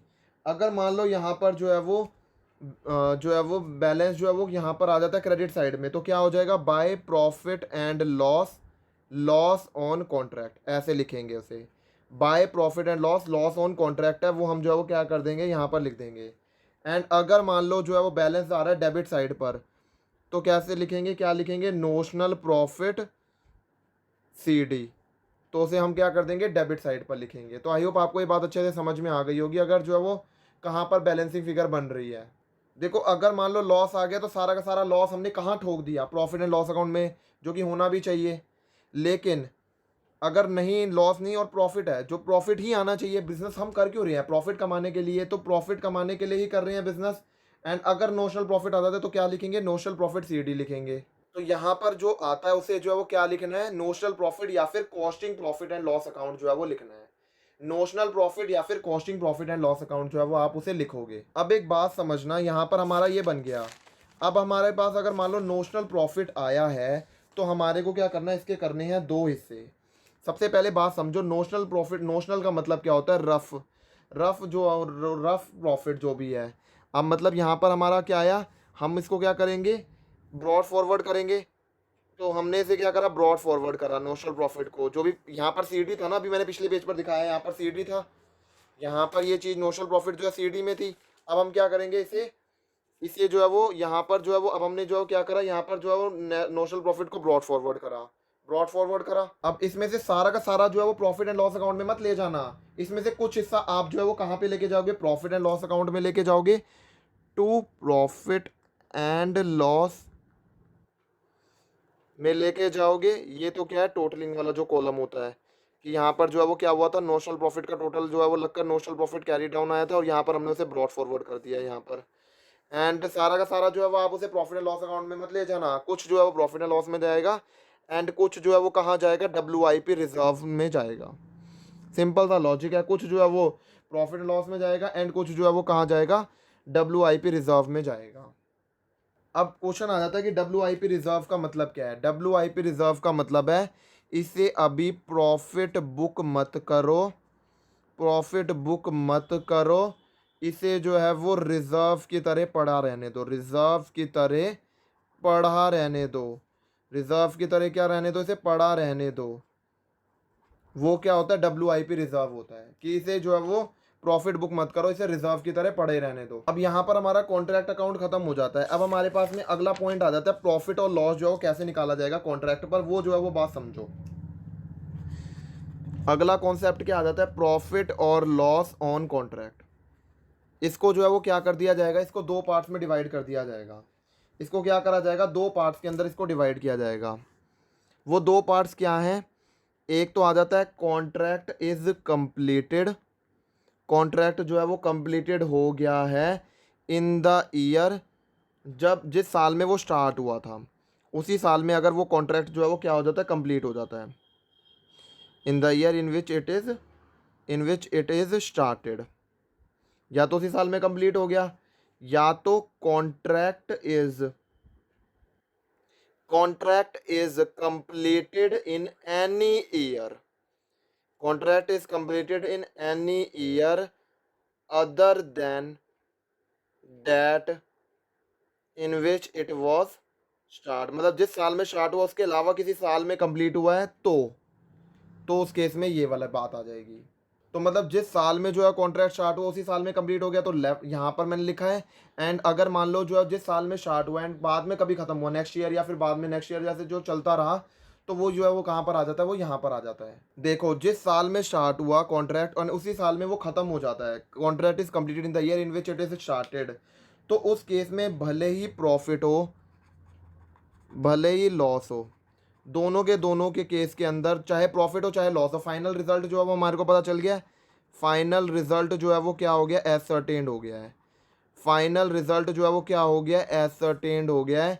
उस केस में पूरा का पूरा जो है वो क्या कर दो, आप ट्रांसफर कर दो प्रॉफिट एंड लॉस अकाउंट के अंदर, क्योंकि फाइनल रिजल्ट तो हमारे को एसर्टेन्ड हो गया, तो पूरा का पूरा ट्रांसफर कहाँ पे कर देंगे, प्रॉफिट एंड लॉस अकाउंट में। बट आप ऐसा पूछोगे कि यूजुअली कैसा होता है, ऐसा होता है या ऐसा होता है। यूजुअली ऐसा नहीं होता कि जिस साल में स्टार्ट हुआ उसी साल में कंप्लीट हो गया। यूजुअली ऐसा होता है कि कॉन्ट्रैक्ट जो है कंप्लीट किसी और साल में हो रहा होता है। तो ये वाला केस जो है वो आपको ज़्यादा देखने के लिए मिलेगा। तो इस केस के अंदर भी क्या है, दो हिस्से बन जाएंगे, एक तो लॉस का हिस्सा, एक तो लॉस का केस बन जाएगा और एक प्रॉफिट का केस बन जाएगा। अगर लॉस का केस है तो वैसा ही जो है वो ये क्या होगा, ये भी जो है वो पीएनएल अकाउंट के अंदर जो है वो ट्रांसफर हो जाएगा। अभी हमने जो है पहले सीखा ही था। लेकिन अगर प्रॉफिट होगा, अगर प्रॉफिट हो रहा है तो क्या होगा, क्वेश्चन ये आ जाता है क्यों लॉस को हम जो है वो प्रॉफिट एंड लॉस के अंदर पूरा डाल देते हैं, कुछ रिजर्व में नहीं डालते। देखो कंजर्वेटिज्म जो है वो, कंजर्वेटिज्म का प्रिंसिपल जो है वो यहाँ पर अप्लाई हो जाता है। कंजर्वेटिज्म का जो है प्रिंसिपल जो है अप्लाई हो जाता है, जो ये कहता है कि आप अगर लॉस लग रहा है ना, तो ऐसा मत सोचो कि उसमें से कुछ लॉस होगा और कुछ ऐसा हो सकता है कि लॉस ना हो तो हम रिजर्व में डाल देते हैं कुछ पैसा। नहीं, लॉस है ना, पूरा डाल दो, पूरा ठोक दो पीएनएल के अंदर, जिसे जो है वो आप कॉस्टिंग प्रॉफिट एंड लॉस भी जो है बोल सकते हो। पीएनएल अकाउंट में डाल दो, सीधा पूरा ठोक दो। कहाँ पर, पीएनएल अकाउंट के अंदर ठोक दो। ऐसा मत करना कि कुछ पैसा रिजर्व में डाल रहे हैं, कंजर्वेटिव मतलब वो कंजर्वेटिज्म के अगेंस्ट हो जाएगा। कंजर्वेटिज्म ये कहता है कि अगर आपको लग रहा है ना लॉस के केस में तो सारा बुक करो, प्रॉफिट के केस में अगर, प्रॉफिट के केस में जो है वो अगर आपको लग रहा है कि कुछ हो सकता है ऐसा ना हो, तो उस केस में उसे रिजर्व में डालो। क्वेश्चन आ जाता है अगर मान लो प्रॉफिट है तो क्या होगा। देखो प्रॉफिट है ना, तो आपको सबसे पहले क्या करना पड़ेगा, डिग्री ऑफ कंप्लीशन जो है वो कैलकुलेट करना पड़ेगा। डिग्री ऑफ कंप्लीशन जो है वो आपको क्या करना पड़ेगा, कैलकुलेट करना पड़ेगा। सबसे पहले आप क्या करो, डिग्री ऑफ जो है वो कंप्लीशन जो है वो कैलकुलेट करो। तो प्रॉफिट के केस में क्या होता है, डिग्री ऑफ कंप्लीशन जो है वो क्या करा जाता है, कैलकुलेट जो है वो करा जाता है। वो कैसे कैलकुलेट करा जाता है वो मैं आपको सिखाता हूँ। कैसे करा जाता है वो सीखो कि डिग्री ऑफ कंप्लीशन जो है कैसे कैलकुलेट करा जाता है। आपको क्या करना है, वर्क जो भी सर्टिफाइड है उसमें उसको डिवाइड कर दो आप जो है वो कॉन्ट्रैक्ट प्राइस से, ठीक है, और इंटू 100 कर दो। इसी का तो मतलब हुआ एक तरह से कि कितना जो है वो डिग्री ऑफ कंप्लीशन है, क्योंकि वर्क सर्टिफाइड है उसका ये है कि कॉन्ट्रैक्टर भी कह रहा है कि काम हो गया है एंड कॉन्ट्रैक्टर भी कह रहा है, तो उसके बोला जाएगा कि काम कंप्लीट हो गया। अपॉन में टोटल कॉन्ट्रैक्ट प्राइस कितना था, इंटू में 100 कर देंगे तो डिग्री ऑफ कंप्लीशन जो है वो पता चल जाएगा। तो यहाँ पर जो परसेंटेज आई उस परसेंटेज के बेसिस पर आपको क्या करना है, अमाउंट को जो है वो प्रॉफिट एंड लॉस अकाउंट के अंदर हम लेके जाएंगे। इसके अंदर प्रॉफिट एंड लॉस अकाउंट के अंदर ना हम इसे कैसे लेके जाएंगे, 4 स्लैब्स के अकॉर्डिंग जो है वो लेके जाएंगे। अब आपका जो है वो आया परसेंटेज आ गया, आपका क्या आ गया, परसेंटेज आया। अब इस परसेंटेज को आप जो है वो देखो, जो मैं 4 स्लैब्स बताऊंगा उसके अंदर आपको जो है देखना है कि क्या वो जो है वो 25% से कम आया डिग्री ऑफ कंप्लीशन। ये क्या है, परसेंटेज क्या है, डिग्री ऑफ कंप्लीशन का जो परसेंटेज है, क्या ये 25% से कम है, या फिर क्या ये 25% या 25% से ज़्यादा है एंड लेस देन 50% है, या फिर ये जो है 50% या 50% से ज़्यादा है एंड 90% से कम है, या फिर ये 90% से भी ज़्यादा है। यही 4 केस जो है वो आपको दिख रहे हैं, ठीक है, ये 4 केस दिख गए और इसमें सारा कुछ कंप्लीट हो जाएगा। सारे डिग्री ऑफ कंप्लीशन जो है कंप्लीट हो जाएंगे। आप सोच के देखो, सारे 100 तक सारे कंप्लीट हो जाएंगे, 0 से 100 तक। देखो अगर हमारा डिग्री ऑफ कंप्लीशन जो है वो पहले स्लैब में फॉल कर रहा है, मतलब 25% से भी कम काम कंप्लीट हुआ है, तो क्या कुछ हम प्रॉफिट एंड लॉस अकाउंट में लेके जाएंगे, द आंसर इज नो। कुछ भी हम जो है वो प्रॉफिट एंड लॉस अकाउंट में नहीं लेके जाएंगे। लेकिन अगर दूसरे वाला केस है जहां पर डिग्री ऑफ कंप्लीशन जो है वो क्या है, 25% या 25% से ज़्यादा है एंड लेस देन 50% है, उस केस में कितना अमाउंट जो है वो हम प्रॉफिट जो है वो मतलब प्रॉफिट एंड लॉस में लेके जाएंगे। आप सिंपल सी बात है, एक काम करो, नेट प्रॉफिट होगा उसे मल्टीप्लाई कर दो 1/3 से, उसे मल्टीप्लाई कर दो कैश रिसिप्ट से, अपॉन में जो है वो वर्क सर्टिफाइड से डिवाइड मतलब वो कर दो, ठीक है। ये सब कुछ मल्टीप्लाई में चल रहा है, नेट प्रॉफिट इंटू में 1/3 इंटू में कैश रिसीव्ड, ये डिवाइड नहीं है, ये सब कुछ मल्टीप्लाई में चल रहा है। नेट प्रॉफिट इंटू में 1/3 इंटू में कैश रिसीव्ड अपॉन में वर्क सर्टिफाइड। एंड अगर जो डिग्री ऑफ कंप्लीशन है वो 50% से भी ज़्यादा है, 50% या 50% से भी ज़्यादा है एंड लेस देन 90% है, तो उस केस में क्या करो, ज़्यादा अमाउंट करना है। तो यहाँ पर पहले तो 1/3 करा था, अब 2/3 से मल्टीप्लाई कर दो। 2/3 इंटू में कैश रिसीव्ड अपॉन में वर्क सर्टिफाइड, अपॉन में क्या आ जाता है, वर्क सर्टिफाइड। ऐसे करके जो है वो क्या करा जाएगा, पीएनएल अकाउंट के अंदर अमाउंट को ट्रांसफर किया जाएगा। एंड अगर मैं बात करूं लास्ट वाला केस जहां पर 90% या 90% से ज़्यादा है, क्या चीज़, degree of completion. Degree of completion जो है वो 90% या 90% से ज़्यादा है, तो उस केस में जो है वो किसके बेसिस पर ट्रांसफर करा जाएगा प्रॉफिट एंड लॉस अकाउंट के अंदर, on the basis of estimated profit जो भी लग रहे हैं कि इतने एस्टिमेटेड प्रॉफिट्स होने वाले हैं, उसके बेसिस पर जो है वो प्रॉफिट एंड लॉस अकाउंट में ट्रांसफर किया जाएगा। देखो क्वेश्चन अब ये आ जाता है कि यहाँ पर 90% या 90% से ज़्यादा है डिग्री ऑफ कंप्लीशन, तो उस केस में क्या करा जाएगा वो समझते हैं हम। ये तो सारा का सारा मैंने बता ही दिया कि क्या है, यहाँ पर लिखा on the basis of estimated profits. तो यहाँ पर केस आ जाता है कि कैसे जो है कितना अमाउंट ट्रांसफर करेंगे। अभी तो ये जो है वो बात अभी वेग सी लग रही है, on the basis of estimated profits, वो कैसे निकालेंगे। देखो देखो अगर मान लो कोई कॉन्ट्रैक्ट है, उसका डिग्री ऑफ कंप्लीशन 90% या 90% से ज़्यादा है, तो ऐसा माना जाता है कि वो कॉन्ट्रैक्ट जो है वो जस्ट कंप्लीट ही होने वाला है, क्योंकि देखो 90% या 90% से काम कम ज़्यादा जो है वो कंप्लीट हो चुका है, तो जस्ट कॉन्ट्रैक्ट जो है वो क्या हो रहा है, कंप्लीट होने ही वाला है। अब नोशनल प्रॉफिट के बेसिस पे मत निकालना, अब जो है वो आप जो किसके बेसिस पर ट्रांसफर करना पीएनएल अकाउंट के अंदर, एस्टिमेटेड प्रॉफिट्स के बेसिस पर करना। अब ये एस्टिमेटेड प्रॉफिट्स क्या चीज़ है वो समझते हैं, कि हम जो है वो एस्टिमेटेड प्रॉफिट्स को जो है वो कैसे फाइंड आउट करेंगे वो सीखते हैं।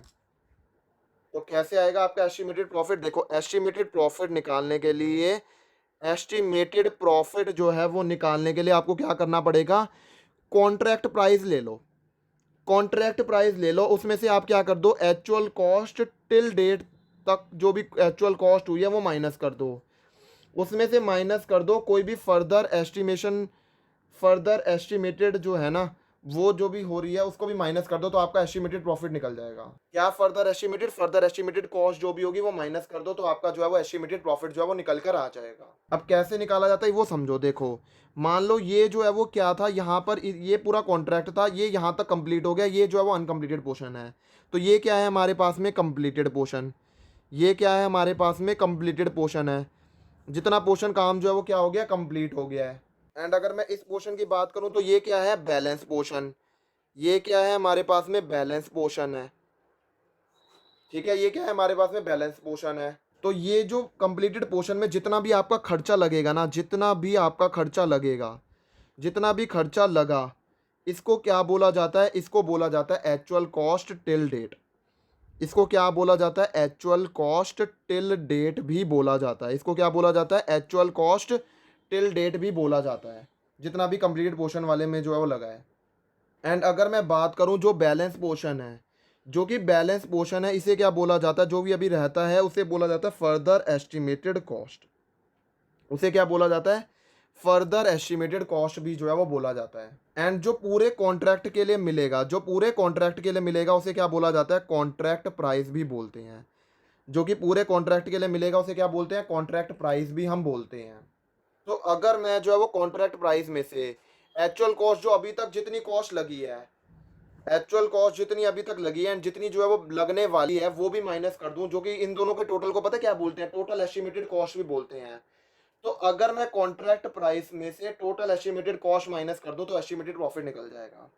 क्वेश्चन ये आ जाता है एस्टिमेटेड क्यों है, क्योंकि हमने जो कॉस्ट ली है ना, फर्दर एस्टिमेटेड कॉस्ट ली है, वो एक्चुअल में हुई नहीं है, इसीलिए इसको एस्टिमेटेड बोला जाता है कि लग रहा है कि इतना प्रॉफिट होगा। फिर हमारा क्या निकल गया, एक तरह से एस्टिमेटेड प्रॉफिट जो है वो निकल गया। अब उस एस्टिमेटेड प्रॉफिट के बेस पर हम जो है वो अमाउंट को कहाँ पर लेके जाएंगे, प्रॉफिट एंड लॉस अकाउंट के अंदर हम जो है वो अमाउंट को लेके जाएंगे उस एस्टिमेटेड प्रॉफिट के बेस पर। अब क्वेश्चन ये आ जाता है कि अब हमने एस्टिमेटेड प्रॉफिट तो निकाल लिया, क्या पूरा एस्टिमेटेड प्रॉफिट जो है वो पीएनएल अकाउंट के अंदर लेके जाया जाता है। इस वाले केस के अंदर आपको पता ना हम कौन सा केस अभी डिस्कस कर रहे हैं, ये वाला केस जहाँ पर कॉन्ट्रैक्ट जो है वो कंप्लीटेड हुआ है किसी और साल में अदर देन डैट, जहाँ पर जो है वो स्टार्ट हुआ था, वो वाला केस अभी डिस्कस हो रहा है। उसमें से भी कौन सा केस, प्रॉफिट वाला। लॉस वाले केस के अंदर तो वो सीधा के सीधा कहाँ चला जाता है, पीएनएल अकाउंट में, लेकिन प्रॉफिट वाले केस में डिग्री ऑफ कंप्लीशन जो है कैलकुलेट करा जाता है। फिर हमने डिग्री ऑफ कैलकुलेशन के अंदर हमने सीखा, डिग्री ऑफ जो है वो कंप्लीशन के अंदर हमने ये बहुत सारे केस जो है देखे, और उसमें से भी अभी हम जो है वो बाकी सारे के अंदर केस के अंदर तो हमने सीधा सीख ही लिया था, बट बात कौन सी रह रही थी, 90% वाले केस की। तो हम वो 90% वाले केस, 90% या 90% से ज़्यादा है अगर डिग्री ऑफ कंप्लीशन, तो कितना अमाउंट जो है वो पीएनएल अकाउंट के अंदर लेके जाएंगे वो समझो। वो हम जो है वो फॉर्मूला के थ्रू जो है वो लेके जाएंगे। अब 5 तरीके के फॉर्मूले हैं, जिसमें से सेकंड वाला फॉर्मूला जो मैं लिखवाऊंगा वो जनरली आपको जो है वो यूज़ करना है, ठीक है। अगर कुछ नहीं मतलब आ रखा कि जो है वो ये वाला है कि अनलेस वो जो है वो क्वेश्चन ही जो है वो बोल दे कि आपको ये वाला यूज़ करना है तो बात अलग है, लेकिन आपको वैसे सेकंड वाला जो यूज़ करना है, जो मैं आपको 5 फॉर्मूले लिखवा रहा हूँ अब। तो लिखते हैं कि जो अमाउंट जो है कितना जो है हम पीएनएल अकाउंट के अंदर लेके जाएंगे। Amount taken to profit and loss account, कितना अमाउंट जो है वो हम प्रॉफिट एंड लॉस अकाउंट में लेके जाएंगे वो देखते हैं, वो सीखते हैं। देखो सबसे पहले क्या आ जाता है, estimated profit, estimated profit into में वर्क सर्टिफाइड अपॉन में contract price, work certified upon में कॉन्ट्रैक्ट प्राइस। सेकंड क्या आ जाता है हमारे पास में, estimated profit into cash received upon में कॉन्ट्रैक्ट प्राइस। और ये इंपॉर्टेंट भी है कि एस्टिमेटेड प्रॉफिट इनटू में कैश कितना हमारे को रिसीव्ड हुआ है, अपॉन में कॉन्ट्रैक्ट प्राइस जो है वो कितना है, अपॉन में कॉन्ट्रैक्ट प्राइस जो है वो कितना है। थर्ड वाला जो है फॉर्मूला क्या आ जाता है हमारे पास में, एस्टिमेटेड प्रॉफिट इनटू में cost of work to date upon में एस्टिमेटेड टोटल कॉस्ट जितनी भी है, एस्टिमेटेड टोटल कॉस्ट जितनी भी है। And the fourth one is estimated जो भी प्रॉफिट होगा, एस्टिमेटेड जितना भी प्रॉफिट हो रहा है उसे मल्टीप्लाई कर देंगे हम cost of work to date से, एंड डिवाइड कर देंगे एस्टिमेटेड टोटल कॉस्ट से,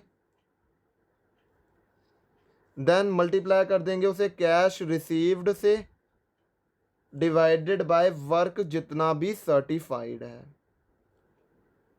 and the fifth formula is notional profit, जो भी है, जो भी हमारा नोशनल प्रॉफिट है उसे मल्टीप्लाई कर दिया जाएगा वर्क सर्टिफाइड से एंड डिवाइड कर दिया जाएगा कॉन्ट्रैक्ट प्राइस से। डिवाइड किससे कर दिया जाएगा, कॉन्ट्रैक्ट प्राइस से डिवाइड कर दिया जाएगा। और इसमें से आपको कौन सा फॉर्मूला यूज करना है, ये सेकंड वाला। तो अगर क्वेश्चन साइलेंट है तो कौन सा फॉर्मूला लगाएंगे, ये वाला फॉर्मूला जो है वो लगाएंगे, ये वाला एस्टिमेटेड प्रॉफिट इनटू में कैश रिसीव्ड अपॉन में कॉन्ट्रैक्ट प्राइस, अपॉन में कॉन्ट्रैक्ट प्राइस। तो एक बात समझो, जब भी एस्टिमेटेड प्रॉफिट के बेस पर हमें निकालना है ना प्रॉफिट, तो हम उस केस के अंदर चार जो पहले के चार है ना वो यूज़ कर लेंगे, क्योंकि इट इज़ ऑब्वियस कि जो फिफ्थ फॉर्मूला है ना वो नोशनल प्रॉफिट के बेस पर है, वो एस्टिमेटेड प्रॉफिट के बेस पर नहीं है, तो ये हमें यूज़ नहीं करना है। एंड साइलेंट केस होगा तो हमारे को क्या यूज़ करना है, ये वाला फॉर्मूला जो है वो यूज़ करना है। देखो कभी कभार क्या होता है, क्वेश्चन जो है ना इतना लेंथी नहीं होगा, सीधा जो है क्वेश्चन में ना ये बताया हुआ होगा contract price, actual cost, further estimated cost, तो इसके अंदर आप कोई भी चारों में से कोई भी फॉर्मूले जो है वो यूज़ कर अपना जो है वो अमाउंट जो है निकाल सकते हो कि कितना प्रॉफिट एंड लॉस अकाउंट के अंदर लेके जाना है। देखो इसके बाद में हम क्या पढ़ने वाले हैं, इसके बाद में हम ये पढ़ने वाले हैं, हमने जो है वो यहाँ तक सब कुछ सीख लिया कि कितना अमाउंट जो है वो लेके जाएंगे। अब हम जो है वो वर्क अनसर्टिफाइड होता है, मैंने आपको वर्क अनसर्टिफाइड में क्या बात बताई थी, आप मुझे रिकॉल करवाओ। मैंने आपको वर्क अनसर्टिफाइड के अंदर ये बताया था, चाहे वो वर्क सर्टिफाइड हो या वर्क अनसर्टिफाइड हो, जनरली क्वेश्चन के अंदर दे रखा होता है।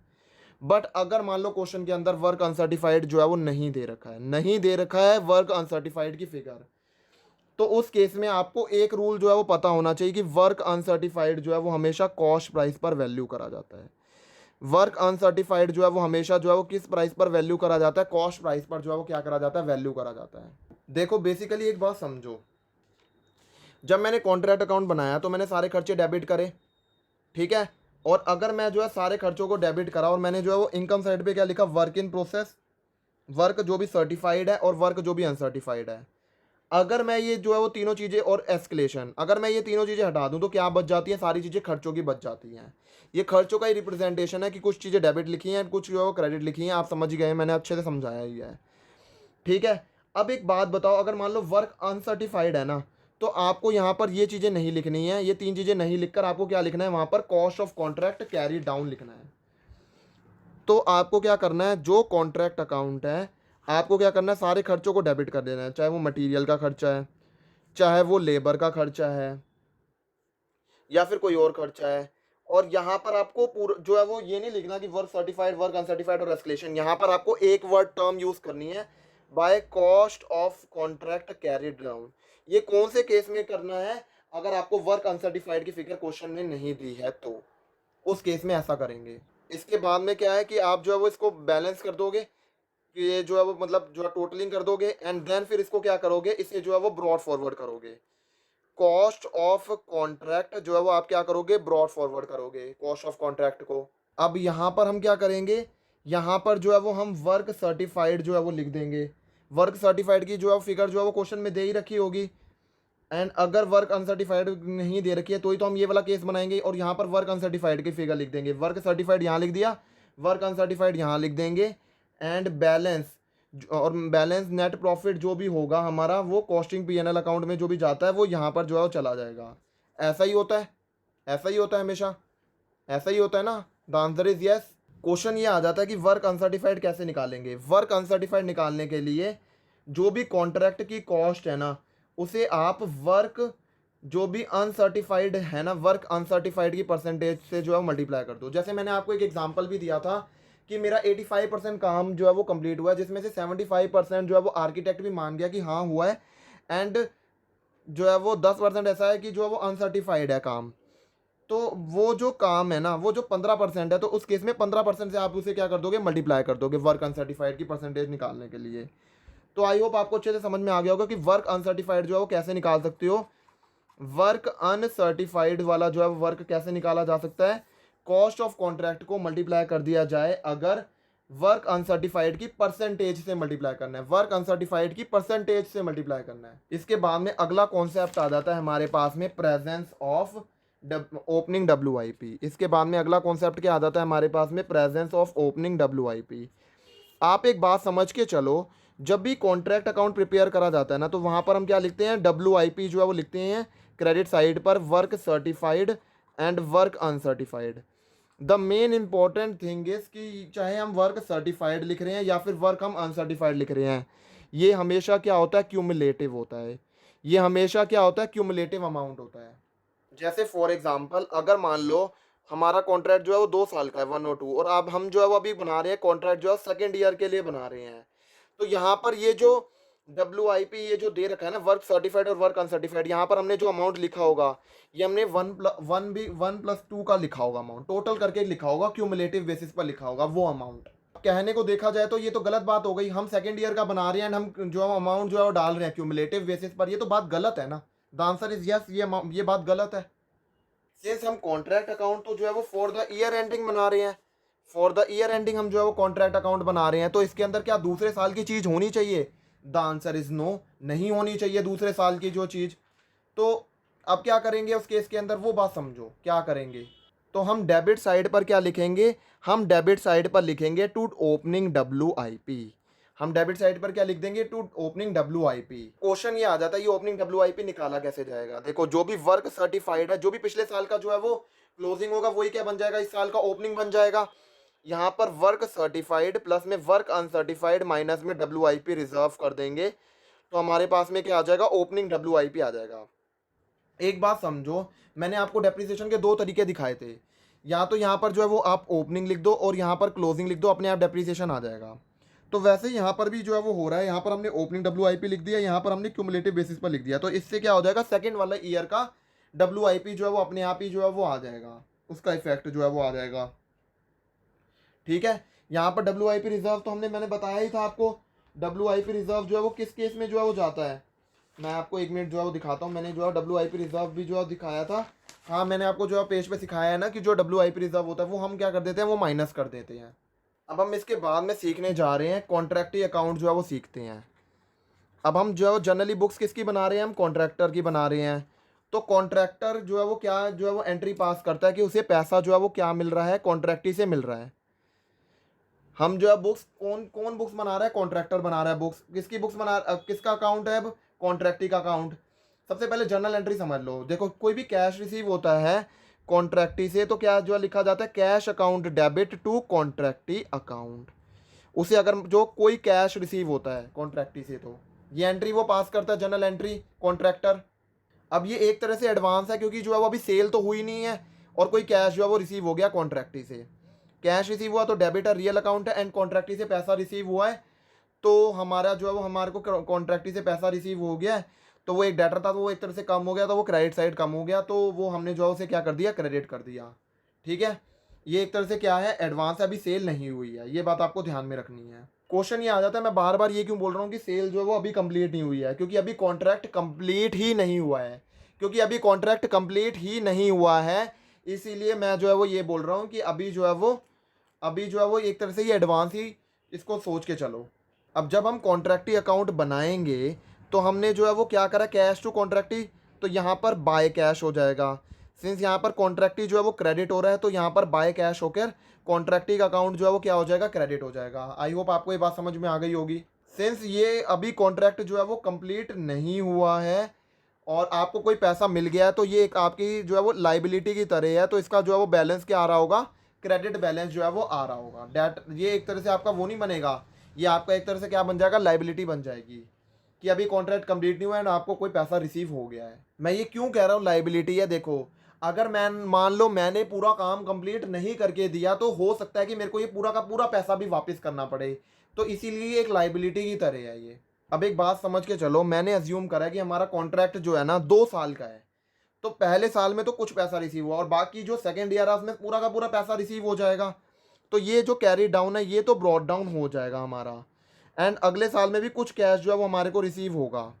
एक बात समझ के चलो, अगले साल जो है वो क्या होगा कि हमारा जो है कॉन्ट्रैक्ट जो है कंप्लीट हो जाएगा, तो contractee account debit to contract account, ये एंट्री जो है वो पास होगी, contractee account debit to contract account, तो कॉन्ट्रैक्टी अकाउंट के अंदर जो है वो क्या होगा, to contract account, to contract account जो है वो ये जो है वो यहाँ पर पोस्टिंग हो जाएगी इसकी, तो यहाँ पर ये जो है वो हमारा क्या हो जाएगा, कंप्लीट हो जाएगा। आपको बस एक बात ध्यान में रखनी है, जब तक कॉन्ट्रैक्ट कंप्लीट नहीं होगा तो आपको क्या लिखना है, सीडी, एंड जिस साल में वो कॉन्ट्रैक्ट कंप्लीट हो जाएगा तो आपको क्या करना है, कॉन्ट्रैक्ट अकाउंट में डाल देना है। मैंने यहाँ पर अज्यूम करा था मेरा कॉन्ट्रैक्ट जो है वो 2 साल का है, तो मैंने दूसरे साल में जो है वो कॉन्ट्रैक्ट अकाउंट में डाला था, ना कि पहले साल में, और पहले साल में सीडी में डाला था। तो अगर मैं बोलूँ ना, तो अगर मेरा कॉन्ट्रैक्ट जब तक कंप्लीट नहीं होता है, जब तक कंप्लीट नहीं हो रहा है, कंप्लीटेड अगर नहीं हो रहा है, तो मैं उसको कॉन्ट्रैक्टी को कहाँ पे डालता रहूँगा, सीडी में, एंड जब वो कंप्लीट हो जाएगा, जब वो कंप्लीट हो जाएगा तो मैं उसे कहाँ पर उसकी पोस्टिंग मार दूंगा, पोस्टिंग मैं उसकी डाल दूंगा कॉन्ट्रैक्ट अकाउंट के अंदर, मैं उसकी पोस्टिंग कर दूंगा। जो मैंने एग्जांपल लिया उसके अंदर जो है वो कितने साल थे, 2 साल थे। ऐसा हो सकता है कि आपको जो एग्जाम में क्वेश्चन दिखे उसमें 3 साल हो, 4 साल हो, 5 साल हो, तो वो उसके हिसाब से डिपेंड कर जाता है। जब तक वो नहीं कंप्लीट होगा तो सीडी सीडी सीडी में जाता रहेगा, एंड जब वो जिस साल में वो कंप्लीट होगा तो उस साल में जो है वो बैलेंस जो भी होगा उसे कॉन्ट्रैक्ट अकाउंट के अंदर जो है वो डाल दिया जाएगा। इसके बाद में हम बैलेंस शीट का एक्सट्रैक्ट जो है वो देखते हैं कि बैलेंस शीट का एक्सट्रैक्ट जो है वो सीखते हैं। देखो बैलेंस शीट का एक्सट्रैक्ट है, हमारे को पता है कि बैलेंस शीट के अंदर जो है वो लाइबिलिटीज जो है वो इधर आती हैं, अमाउंट, एसेट्स और amount. Profit and loss account, कोई भी आउटस्टैंडिंग खर्चे हैं। प्लांट एट साइट, प्लांट कोई स्टोर पर है। मटेरियल कोई साइट पर है। और मटेरियल एट स्टोर। अब यहां पर मैंने लिखा बैलेंस शीट एक्सट्रैक्ट, यहां पर एक्सट्रैक्ट क्यों लिखा है, क्योंकि हम किसी भी केस के अंदर ना पूरी पूरी बैलेंस शीट नहीं बना पाएंगे, सिर्फ एक केस को छोड़ के, जहां पर क्वेश्चन ने खुद ही ट्रायल बैलेंस दे दिया है, खुद ही जो है वो सारी की सारी चीजें जो है वो दे दी हैं, तो उस केस के अंदर हम पूरी बैलेंस शीट बना पाएंगे। नहीं तो जनरली अगर मैं बात करूं, जो भी ज्यादातर सारे केसेस के अंदर आपको बैलेंस शीट एक्सट्रैक्ट ही बनाना है, आपकी बैलेंस शीट मैच नहीं होगी, इसीलिए मैंने यहाँ पर लिखा है बैलेंस शीट एक्सट्रैक्ट, क्योंकि आपकी बैलेंस शीट मैच नहीं होगी। अब क्वेश्चन ये आ जाता है कि हमें बैलेंस शीट एक्सट्रैक्ट में कितनी फिगर्स लिखनी है, तो हमें बैलेंस शीट एक्सट्रैक्ट में जितनी जितनी ज़्यादा फिगर्स हमें पता है, हमें वो सारी की सारी जो है वो बैलेंस शीट एक्सट्रैक्ट के अंदर लिख देनी है, जितनी ज़्यादा से ज़्यादा पता है। तो सबसे पहले एसेट्स के अंदर आ जाते हैं, मटेरियल जो भी साइट पर पड़ा है वो, या फिर मटेरियल जो आपने स्टोर में भेज दिया है वो आ जाएगा, और यहाँ पर मटेरियल जो साइट पे पड़ा है वो, एंड मटेरियल जो हमने स्टोर में भेज दिया है वो सारे के सारे ये जो है कंबाइन होकर क्या बन गए, हमारे एसेट बन गए। अब एक बात समझो, यहाँ पर ना वर्क इन प्रोसेस भी आएगा। वर्क इन प्रोसेस क्यों आएगा, वर्क इन प्रोसेस इसीलिए आएगा, क्योंकि अभी काम जो है कंप्लीट नहीं हुआ है, अभी पूरा काम कंप्लीट नहीं हुआ है, अभी काम जो है वो पूरा कंप्लीट नहीं हुआ है, इसलिए वर्क इन प्रोसेस भी आएगा। तो उस केस में क्या करा जाएगा, वर्क जो भी सर्टिफाइड है प्लस में वर्क जो भी अनसर्टिफाइड वाला है जो कि कॉस्ट प्राइस पे लिखेंगे, वो हम जो है वो क्या कर देंगे, उस केस के अंदर ऐड ऑन कर देंगे। उस केस के अंदर वो अमाउंट जो है वो क्या हो जाता है, वो ऐड ऑन हो जाता है। उसमें से वो अमाउंट हम जो माइनस कर देंगे जो हमारा नहीं है, मतलब WIP रिजर्व वगैरह जो भी होंगे वो हम क्या कर देंगे, माइनस कर देंगे। तो अभी यहाँ पर मैंने ना आपको एक चीज़ समझाई थी कि यहाँ पर जो है वो कॉन्ट्रैक्ट जो है वो ये CD यहाँ पर मैं समझा रहा था जब तक कंप्लीट नहीं होगा CD में और बाद में जो है कॉन्ट्रैक्ट अकाउंट में। तो मैं अभी तो बात कर रहा हूँ जिस साल में अभी जो है कंप्लीट नहीं हुआ है, CD है। तो मतलब हम जो है वो हमारे लिए क्या है, एक तरह से जो है वो क्या है, एडवांस है। तो उसे जो है वो कहाँ लिखा जाएगा, यहाँ पर लिखा जाएगा लाइबिलिटी साइड में, एडवांस रिसीव्ड फ्रॉम द कॉन्ट्रैक्टी। यहाँ पर एक ऑप्शन होता है कि यहाँ पर आप अगर मान लो आपको ये यहाँ नहीं लिखना है एडवांस रिसीव्ड फ्रॉम कॉन्ट्रैक्टी, तो आप उसे यहाँ पर ना लिखकर, यहाँ पर आप उसे ना लिखकर आप यहाँ से माइनस कर दो, एडवांस फ्रॉम कॉन्ट्रैक्टी लिखकर यहाँ से माइनस कर दो। तो ये भी आपके पास में जो है वो एक ऑप्शन हो जाता है। और अगर आपको ऐसा नहीं करना है तो यहाँ पर आप लिख दो लाइबिलिटी साइड में एडवांस रिसीव्ड फ्रॉम द कॉन्ट्रैक्टी। इसके अलावा अगर मैं बात करूं तो कोई भी आउटस्टैंडिंग खर्चे वगैरह हैं जो कि जो है वो अभी आपने पे नहीं करे हैं, तो वो आपकी लाइबिलिटी है कि वो पे करने हैं, तो वो आप जो है वो लाइबिलिटी साइड में लिख दोगे। एंड जो जो भी नेट प्रॉफिट वगैरह जो भी फाइनल बैलेंस होगा वो आप जो है उसको कहाँ पर ट्रांसफ़र कर दोगे, यहाँ पर जो है वो ट्रांसफ़र कर दोगे। ठीक है, तो हमने यहाँ पर बैलेंस शीट एक्सट्रैक्ट बनाना भी जो है वो अच्छे से सीख लिया। तो यहाँ पर हमारा जो ये कॉन्ट्रैक्ट जो है वो कॉन्ट्रैक्ट कॉस्टिंग है ना, ये अच्छे से जो है ख़त्म हो जाती है। अगर आपको ये वीडियो पसंद आई होगी तो वीडियो को लाइक ज़रूर कर देना, do share the channel and जो है for getting the latest notification and updates and to get more and more of the revision lectures and thank you everyone for watching the video.